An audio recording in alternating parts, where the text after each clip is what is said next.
peace, peace, and where there is no peace. We've heard those words before, and for those of us watching the streets of Minneapolis this week, they feel heavier than ever.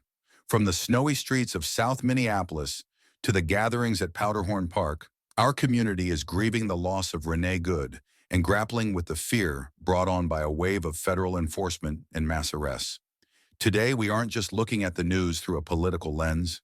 We are looking through a spiritual one. How does a follower of Christ respond when the atmosphere is thick with fear? How do we seek justice while maintaining a heart of mercy? In the season of Epiphany, we often talk about the wise men, but we forget the presence of King Herod. Herod represents the powers that be, power that is often fueled by fear and leads to the suffering of the innocent. The events we see on Portland Avenue this week remind us that we live in a world where authority and human life often collide in tragic ways. When we see a mother and a poet like Renee Good lose her life in a moment of escalation, our first response should be the same as the church's response in the Bible. Lament. Question for reflection. Are we allowing ourselves to grieve with those who grieve, or have we let political rhetoric harden our hearts to the actual loss of life? Thus says the Lord, stand by the roads and look, and ask for the ancient paths where the good way is, and walk in it, and find rest for your souls. Minneapolis is at a literal and figurative crossroads.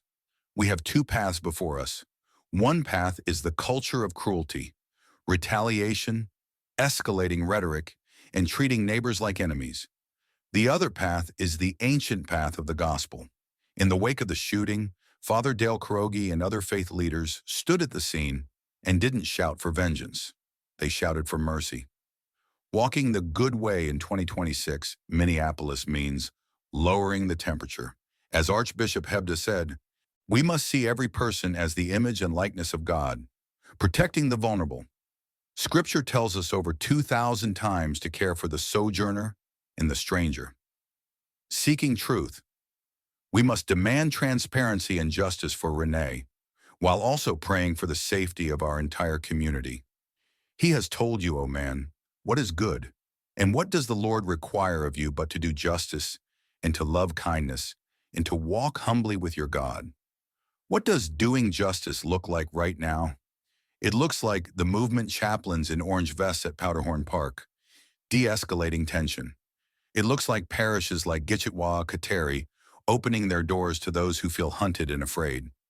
It looks like our Epiphany joy, the belief that even when Herods flex their power, the final authority belongs to the Prince of Peace. Jesus said in Matthew 25, I was a stranger and you welcomed me. He didn't say I was a legal resident or I was a perfect citizen. He said I was a stranger. When we look at our neighbors in Minneapolis today, do we see a threat or do we see the face of Christ? The world is watching Minneapolis. Let them not just see our protests or our police. Let them see a church that knows how to love in the middle of a storm. Stay grounded, stay connected, stay in the Word. Lord, we lift up the city of Minneapolis. We pray for the soul of Renee Good and the comfort of her family. We pray for the leaders making heavy decisions, for the agents on the streets, and for the families hiding in fear. Soften our hearts where they have turned to stone. Teach us to walk the ancient path of peace. Amen. If you enjoyed this video, please click like and subscribe. If this video moves you, please share with someone that you feel needs to hear these words today.